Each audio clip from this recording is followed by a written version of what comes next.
Bonjour à toutes et à tous et bienvenue. Bienvenue dans une émission de partage, bienvenue dans une émission de plaisir, bienvenue dans une émission de partage du plaisir cinématographique. Bienvenue dans D'Explorer, avec aujourd'hui, évidemment, un hommage à un immense réalisateur américain qui vient de nous quitter. David Lynch est mort. Et ça fait bizarre de dire ça, et j'ai l'impression de ne pas être le seul à avoir été troublé par l'annonce de sa mort.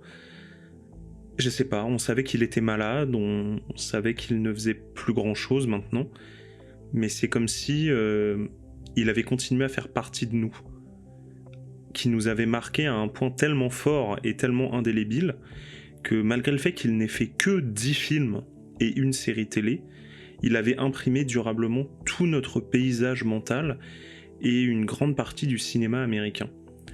Et l'abondance d'hommages qui lui sont rendus me fait dire que, qu'on aime ou pas David Lynch, qu'on aime ou pas son travail, il nous a tous marqués. Il y a eu un avant et un après David Lynch, dans son entrée dans le monde de la création cinématographique. C'est quelqu'un qui a changé quelque chose à Hollywood. Et on a toutes et tous notre manière de voir ce qu'il a changé. Mais en ce qui me concerne, je me dis que David Lynch est peut-être le réalisateur qui a le plus pris au mot cette idée que le cinéma est une machine à rêve. Il l'a pris au mot et ce qu'il a fait tout au long de sa vie, c'est filmer des rêves. C'est offrir aux rêves qu'il faisait l'honneur d'un grand écran. Et en faisant ce pari un peu fou que quelque chose d'intime, qui relève de la psychologie profonde, de l'inconscient de quelqu'un, un rêve, et bien qu'un rêve aussi intime que ça soit, ça pouvait être partagé, que ça devait même être partagé. Parce que Lynch était dans une approche spirituelle, théorique, etc., qui était un peu New Age. C'était un grand pratiquant de la méditation transcendantale, etc., etc. C'est quelqu'un qui a, tout au long de sa filmographie, et dans Twin Peaks, évidemment, disséminé énormément de références ésotériques, et je ne pourrais pas toutes les citer, des références au gnosticisme également, bref.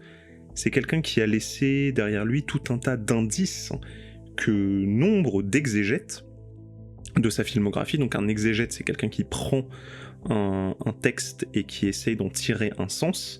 On parle beaucoup d'exégètes, par exemple, à propos des textes religieux, par exemple.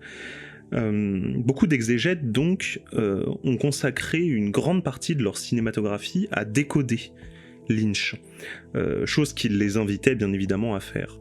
Parce qu'on ne fait pas, on ne dissémine pas autant d'indices, de symboles, sans que on souhaite que le spectateur s'en saisisse et avance vers le chemin d'une vérité. Une vérité qui ne nous est jamais donnée et qui est laissée totalement à l'interprétation de chacun, évidemment. Eh bien moi, figurez-vous, chers amis, que je ne fais pas partie du clan des exégètes. Non.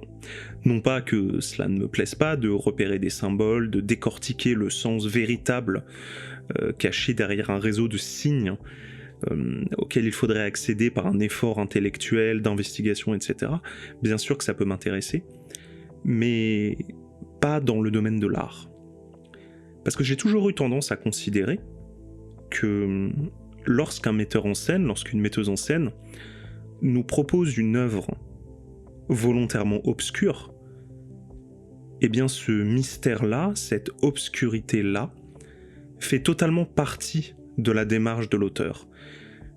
D'ailleurs, je m'engueule très souvent, par exemple, alors pour plaisanter bien sûr, avec des gens qui essayent de débattre du sens véritable des films de Lynch, et aussi par paresse, parce que j'ai peut-être pas autant étudié la question que beaucoup, mais je réponds très souvent, s'il avait voulu que ce soit clair, il aurait fait un film clair. Donc le fait que tout ça soit obscur fait partie intégrante de l'expérience cinématographique. Et aujourd'hui, ce que je vous propose, ce n'est donc pas de faire l'exégèse du cinéma de David Lynch, ce n'est pas de percer les mystères de cette obscurité, parce que je crois que mettre la lumière sur les parts d'ombre de sa filmographie, c'est tuer sa filmographie en quelque sorte. Parce que j'ai des interprétations, évidemment, j'ai une vision du cinéma de David Lynch qui m'est propre, comme chacun d'entre nous, puisqu'encore une fois, c'est ouvert à l'interprétation. Mais ce que j'ai le plus aimé chez lui, dans son travail, qui continue évidemment de m'intéresser, malgré le fait qu'il soit parti, c'est que c'est un auteur qui a érigé le mystère avec un M majuscule comme objet esthétique propre. C'est quelque chose dont j'avais déjà eu l'occasion de parler lorsque j'avais rapidement abordé le travail de Damon Lindelof dans un épisode d'une émission précédente. Damon Lindelof d'ailleurs que je considère comme étant l'un des seuls héritiers directs de David Lynch en ce sens. On pourrait citer d'autres artistes, je pense par exemple à Apichatpong Weerasethakul, dans une certaine mesure évidemment, et dans une certaine mesure aussi le travail d'un réalisateur qui s'appelle Shane Carruth, qui a réalisé seulement 2 films, Primer et Upstream Color, qui pareil sont des films très opaques, très mystérieux, et dont justement la tentative de compréhension et voir que le sens même nous résiste fait totalement partie intégrante de l'expérience esthétique. Mais pour revenir sur Lindelof, que je compare lointainement à David Lynch, parce qu'évidemment le style des auteurs est assez différent, mais je crois vraiment que ces 2 auteurs ont fait du mystère comme enjeu esthétique leur maxime principale. Ce que j'appelle le mystère comme enjeu esthétique, c'est que lorsque vous écrivez une histoire, et que vous introduisez du mystère, il y a plusieurs raisons à cela. Le mystère, ça peut être un motif de suspense. Par exemple, vous posez une question. Qui a tué Laura Palmer ? Pour prendre la phrase la plus culte de toute l'œuvre, je pense, de David Lynch. Il y a donc un mystère, nous ne savons pas qui est l'auteur de ce meurtre, et tout l'intérêt narratif supposé de l'histoire revient à dévoiler ce mystère. Donc le mystère est simplement un moyen, une astuce scénaristique pour garder actif, en quelque sorte, le spectateur, la spectatrice, et la pousser de manière avec un petit peu manipulatoire, un petit peu malhonnête, à continuer l'histoire. Tu veux savoir, donc tu vas continuer à regarder. Ça, c'est un premier usage du mystère. Le mystère comme technique d'écriture. Et puis, il y a un autre enjeu, qui est le mystère comme enjeu esthétique propre. C'est-à-dire que le fait de ne pas savoir est une émotion.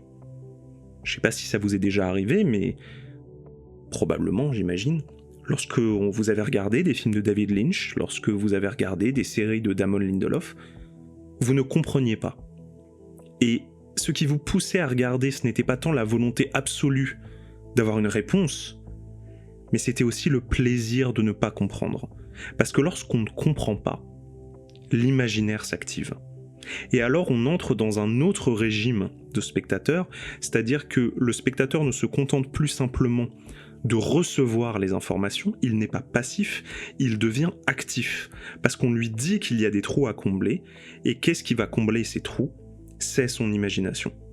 Et c'est la raison pour laquelle je considère que le mystère, que ce soit au cinéma, dans les séries télé, dans la littérature, c'est probablement le registre esthétique que je préfère.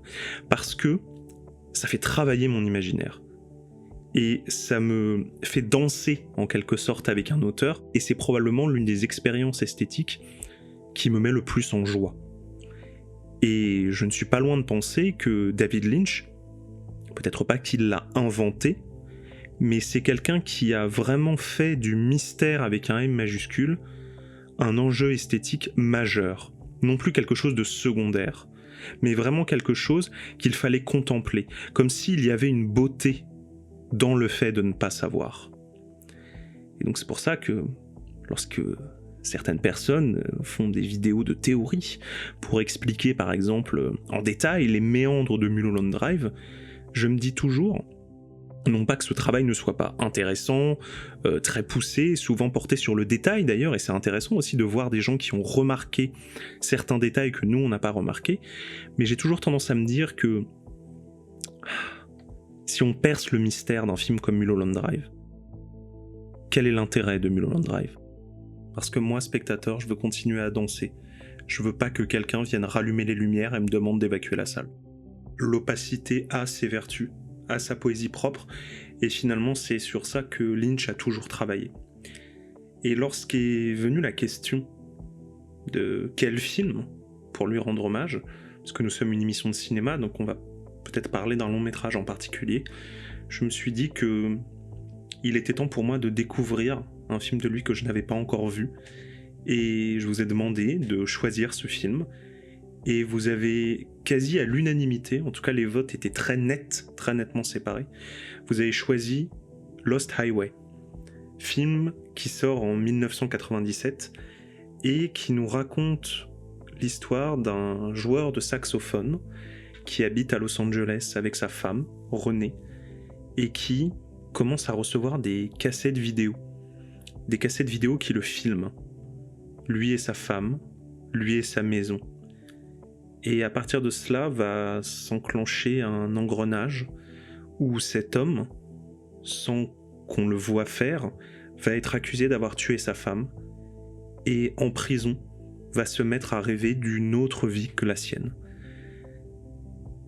Et quel bon choix, chers auditeurs, chères auditrices, que de m'avoir imposé de découvrir Lost Highway pour cet hommage à Lynch, parce que difficile de trouver film qui résume mieux son travail que celui-là.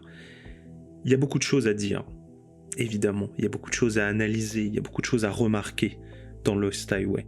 Mais je vous l'ai dit, je ne ferai pas ici un travail d'exégèse, parce que j'aime l'opacité de Lynch. J'aime cette manière qu'il a de filmer le satin noir, ce satin qui recouvre tout.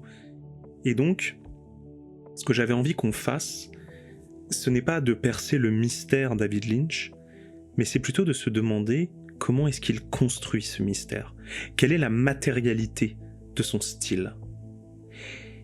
Et donc, j'ai regardé le film en prenant des notes, en prenant beaucoup de notes sur tout ce que je pouvais voir. Et la première chose que j'ai remarqué, c'est à quel point David Lynch faisait tout pour me mettre dans un certain état. Un état de torpeur. Un état de torpeur proche de l'endormissement qui allait me conduire tout doucement à accepter, à tout accepter. Parce que dans un rêve, on accepte tout. Cette torpeur, il l'a construite d'abord par la lumière, qui est une lumière extrêmement stylisée, excessivement stylisée, où tout, absolument tout est fait de clair-obscur. Tout est plongé dans la pénombre. Et lorsque les scènes sont éclairées normalement, elles sont baignées et travaillées, si vous voulez, avec un étalonnage laiteux, comme si tout était légèrement flou, un peu la manière dont l'on voit les choses lorsque l'on est très fatigué. On plisse les yeux comme ça, on a du mal à distinguer véritablement les choses. Et cette image, l'image de Lost Highway, épouse véritablement la sensation physique de fatigue visuelle. Ça, c'est la première chose. La deuxième chose, c'est le travail sur le son. C'est-à-dire qu'une fois que nous avons peu à peu été hypnotisés, qu'on a été plongé doucement, délicatement dans une drôle de torpeur, par la pénombre, comme ça, par les yeux qui se collent de fatigue, il y a le travail sur le son. Travail qui est excessivement important dans l'œuvre de David Lynch. Il y a un monde sonore à part. C'est-à-dire, c'est très intéressant, c'est très frappant, je trouve, dans Lost Highway. Tu as l'impression que le son a une identité propre. Comme si le son provenait d'un autre film, en quelque sorte, et que le sens propre à l'univers sonore venait charger ce que l'on voit à l'image. Et cette technique de mise en scène-là, qui consiste à charger une image par un sens qui est porté uniquement par le son, c'est ce que l'on appelle le contrepoint orchestral. Et c'est théorisé par Eisenstein. Pour vous résumer l'idée du contrepoint orchestral, c'est l'idée que si vous avez un plan dans une maison, par exemple, et que vous entendez la pluie, cela signifie qu'il pleut. Vous n'avez pas besoin, vous spectateurs, de voir la pluie pour comprendre qu'il pleut. Le son a chargé dans l'image un sens en plus. Et là, ce qui est évidemment intéressant dans Lost Highway, c'est que ce travail n'est pas réaliste, vous le comprenez bien, on est chez Lynch. C'est-à-dire qu'on a tout le temps l'impression dans ce film qu'un orage gronde au loin. Comme si quelque chose d'extrêmement grave, d'extrêmement dangereux était sur le point de se produire hors champ, mais qu'on ne nous montrait pas de quoi il s'agit. nous mettant donc toujours sur le qui-vive. Parce que je vous parlais de torpeur, mais le rêve, c'est évidemment aussi le cauchemar. Et de cauchemar, il en est énormément question dans Lost Highway. On pourrait d'ailleurs tout à fait interpréter le film en prenant au pied de la lettre ce cliché qui consiste à dire « tout ça n'était qu'un rêve ». Mais là où c'est intéressant, dans le cadre de Lost Highway, c'est que oui, certes, peut-être que tout est un rêve, mais qui est le rêveur ? Qui rêve de la vie de l'autre ? Et là, vous le comprenez, parce que ceux qui ont vu le film voient tout à fait de quoi je parle, il y a une scission, en fait, au milieu du film, où on se met à changer de personnage principal. Et donc, toute la question, c'est qui est le véritable personnage, et qui ne l'est pas, parmi les deux. Et cette question ne sera jamais tranchée. Alors, à mon avis, elle l'est, mais en tout cas, c'est ouvert à l'interprétation. Et d'ailleurs, je me penche sur cette question du rêve et de qui est le rêveur, pour évidemment évoquer cette scission entre les deux parties à travers une thématique qui revient beaucoup dans ce film, en particulier qui est la thématique de la dualité. Tout va par deux. Tout est dans tout et tout est l'opposé de quelque chose. On a évidemment l'actrice Patricia Arquette qui joue deux rôles différents, une fois en blonde, une fois en brune, mais je parlais aussi de l'éclairage du film. Toute la première partie du film se passe quasi exclusivement de nuit, dans la pénombre, là où la deuxième partie se passe presque exclusivement de jour, et lorsque nous sommes de nuit, tout est en permanence baigné dans une lumière dorée, extrêmement chaleureuse. Et ce travail du contraste, évidemment, nous réveille, en quelque sorte, nous spectateurs, mais surtout nous perd. Parce que qui dit contraste, dit interrogation sur ce qu'il faut prioriser. Qu'est-ce qui est la vérité ? Qu'est-ce qui est le fantasme ? Quelle version de cette histoire est-ce que je dois choisir ? Et Lynch me laisse libre choix. Et peut-être parce que je suis un pessimiste convaincu, je choisis évidemment la version triste de cette histoire, qui est que, eh bien, c'est un fantasme. Que tout ça est un fantasme, une fuite psychologique d'un personnage qui est profondément dans le déni. Mais citons d'autres éléments du film qui m'ont rappelé pour le coup, au-delà évidemment de l'éclairage et de l'esthétique générale, de la musique et du travail sur le son, d'autres éléments qui m'ont rappelé l'œuvre de David Lynch. La question des femmes.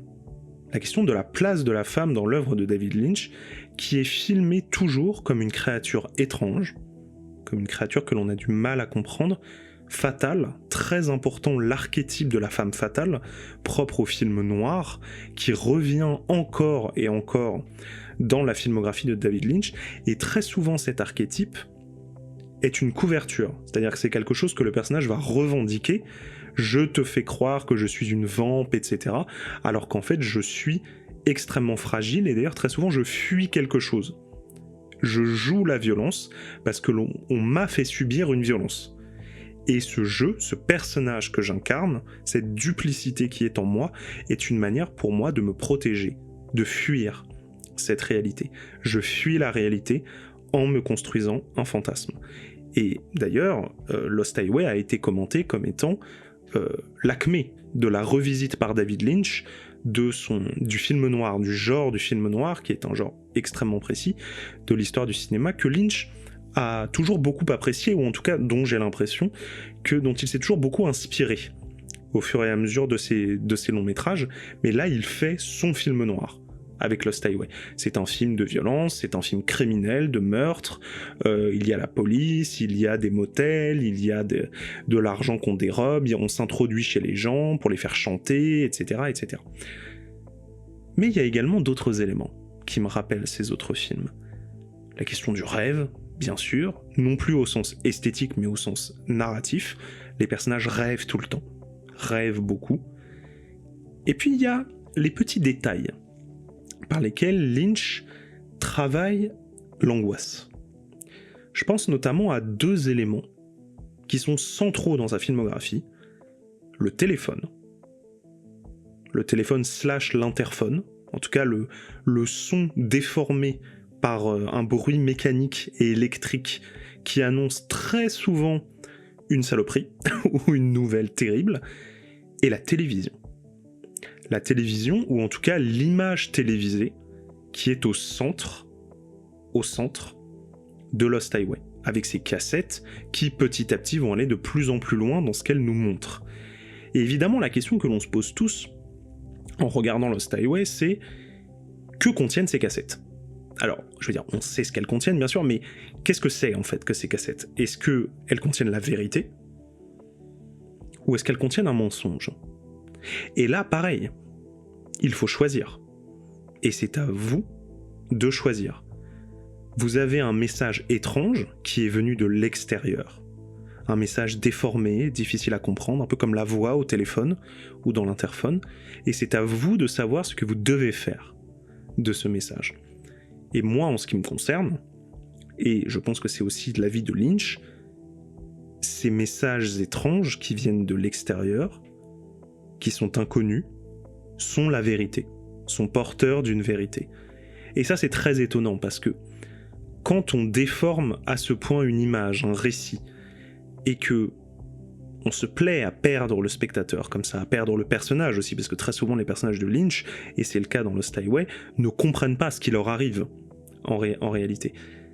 Nous dire que cette image, qui est donc pleine de mensonges, qui fait vivre un enfer au personnage, est la vérité, ce que nous dit, à mon avis, on pourrait l'argumenter, mais à mon avis, les cassettes de Lost Highway montrent la vérité, une vérité qui n'est pas perçue par les personnages et qui est objectivée par la caméra, c'est un propos très fort. Un propos qui vise à dire « l'image de cinéma montre la vérité ». Et cette vérité, la voilà. La réalité, c'est un jeu de fantômes, d'obscurité et de lumière, de rêve éveillé et d'éveil endormi. Et vous êtes incapable de distinguer les deux. Vous ne savez pas distinguer vos fantasmes de la réalité, vous ne savez pas distinguer vos rêves de la réalité, vous ne savez pas distinguer la fiction de la réalité. Et cette réflexion, elle est passionnante. Elle est passionnante et elle est au cœur, à mon avis, de ce film. De ce film en particulier, où la question de l'interprétation est posée non pas simplement au spectateur, mais est également posée au personnage lui-même, directement, qui lui se demande en permanence « qu'est-ce que je suis en train de vivre ? Est-ce que je suis responsable ? Ou est-ce que, au contraire, tout ça, ce ne sont que des images et que j'en suis simplement spectateur. Est-ce que je suis spectateur ou est-ce que je suis acteur de ce qui se déroule ? Qui est en fait, vous le comprenez, la question que Lynch nous oblige, nous, spectateurs, à nous poser lorsqu'on regarde un de ses films. Et c'est ça qui me fait dire que vous avez eu raison de choisir Lost Highway.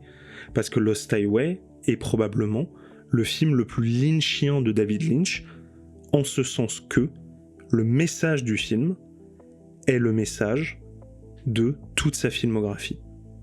La question de la place du spectateur. La question de la vérité d'une image qui pourtant n'a pas l'air d'en avoir une. Parce que la vérité, elle est là. Elle est dans l'incompréhension. La vérité est obscurité. Il n'y a pas de vérité, vous savez, au sens de formule mathématique.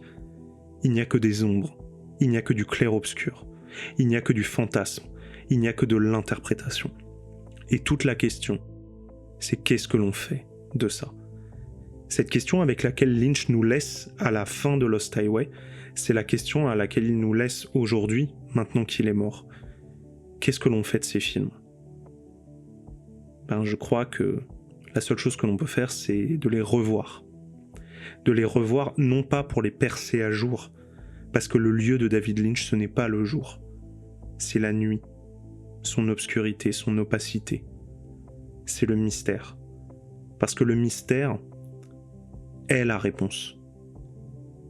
C'est une poésie de l'inconnu. Et c'est pour ça que Lynch est grand. Parce qu'il ne prétend pas nous donner une réponse. Il nous force à regarder, il nous force à contempler l'abîme et à nous dire « Attention, tu penses que l'abîme est noir, qu'il est vide. Mais en fait, il est rempli. Rempli de légendes, de symboles, de monstres, d'un au-delà. Alors qu'est-ce que ça veut dire cet au-delà ?